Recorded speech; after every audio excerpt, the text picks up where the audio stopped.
If you were born poor, it's not your fault. But if you die poor, it is your fault. This quote was made famous by Microsoft founder Bill Gates. Easy for him to say, right? Since he's a billionaire. But wait, there's a lot of truth behind this quote. We can't control what family we were born into or where we were born. But as we get older and wiser, there's a lot that we can. What's up, guys? Nam here. If you're new to this channel, here I talk about personal finance and investing. And today's topic, we're going to talk about the top reasons why people are broke and how to fix them. All of these examples I'm going to share with you, I have experienced myself or witnessed firsthand. A lot of this content is backed by research conducted by the millionaire next door and also the everyday millionaire. Being broke is very subjective.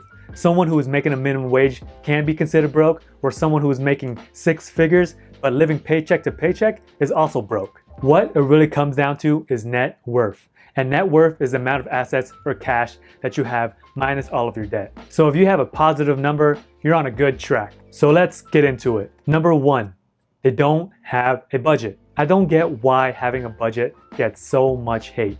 Are there people too lazy to take 10 minutes to think it through? You can make it as simple or as complex as you want it. If you want to learn how to make a budget, I made a video about that very topic and I'll link that video in the description below. There are multiple ways to create a budget. You can use spreadsheets or apps. Some of the apps that I use is the Every Dollar app or Mint, so you can keep track of all of your spending. Budgets are not the bad guys. They're there to expose you for who you really are. There are nothing to be ashamed of. By knowing your flaws, you'll know how to fix them. I also made a freebie in the link below of a budget checklist, so feel free to download it if you want to. Again, it's completely free. Number two, they live above their means. To become truly wealthy, you need to play offense and defense. You gotta be able to generate enough income and also be wise with your savings and investments. It is a myth that millionaires all drive fancy cars, live in huge mansions, and only buy luxury goods. While there is a percentage that does all of these things, majority do not. In the book, The Millionaire Next Door, the authors conducted a large research study questioning millionaires on how they became wealthy. And what they found was that pretty much all of them live way below their means. Living below your means means that you're spending less than what you make. If you are going to spend all that money on a house that you can't afford or drive a fancy car, it's going to be that much more difficult to increase your wealth. By spending less than what you make, you will never go into debt. So the only real way to fix this problem is to spend less than you make. Simply as that. Number three, they don't make enough money. Remember how I said being wealthy, you have to play offense and defense? Income generation is the offensive part. I'm talking about this. Minimizing your spending and maximizing your savings can do quite a bit, but there will be a limit on how much you can save and cut back. By making more money, you can put aside even more for savings or investing if your expenses remain the same. If you don't have good financial spending habits or follow a budget, even if you have a higher income, you won't be able to increase your net worth. And the only way to fix this problem is to make more money. There are many ways that you can do this, but here are some examples. You can put in more hours, you can ask for a raise, change companies that offer better salary, get into a profession that is commission-based so your income is not directly correlated to the time that you put in, or start something on the side. Number four, they eat out too much. Before I met my wife, she would eat out daily for lunch.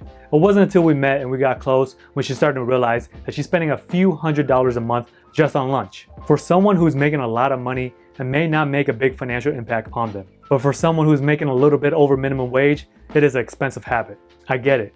Cooking and meal prepping can be a pain sometimes. But if you were to meal prep, you know that you probably will be eating a lot healthier and saving a lot more money. I love eating out as much as the next guy because I know there's food that I cannot make at home without spending a lot of time making them. Rather than completely not eating out, reduce the times that you do.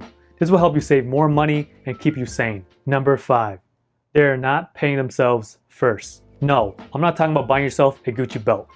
I'm talking about putting money aside to improve your financial situation, such as to pay down debt faster or to invest. Most millionaires do not carry debt and they always have money set aside for investing. As long as you're paying yourself first, you'll be financially set in the future. Ramit Sethi, the author of I'll Teach You How to Be Rich, has an interesting concept on financial management. He's all about convenience. He doesn't care if you spend $5 on that latte every morning. He has a simpler approach. He feels as long as he put aside at least 20% into savings or investments, he's free to spend on whatever he wants on the other 80%. I felt like this concept is easy enough that the majority of people can follow this. So to fix this problem, always set aside a percentage of your income to pay off debt faster or to invest. Number six, they don't know how to manage credit cards. Credit cards can be one of the best pieces of plastic that you can own. You can do so much with credit cards. There's also many great perks, and you can earn money just by using the card. The problem is that most people don't know how to handle them. Aside from student loans being the majority of the debt in my generation, the second comes from credit cards. It still comes as a shock to me when I see older people than me who don't know how to manage their credit cards. Even if they know that they don't have the money, they'd rather put it on a credit card and pay it off slowly. I don't get how they don't understand the concept of maintaining a balance with an interest rate of 25%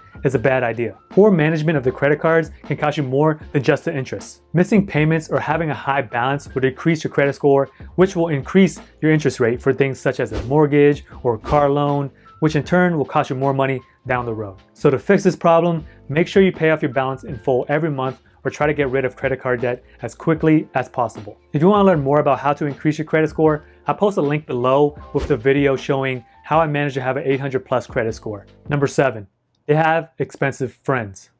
Depending on who you surround yourself with, socializing can be expensive. When you think about it, if you were to decide to go out with your friends a few times a week, it can really add up. For me, I live in a large urban area. A night out as a couple with some friends can easily cost us anywhere between $50 to $100.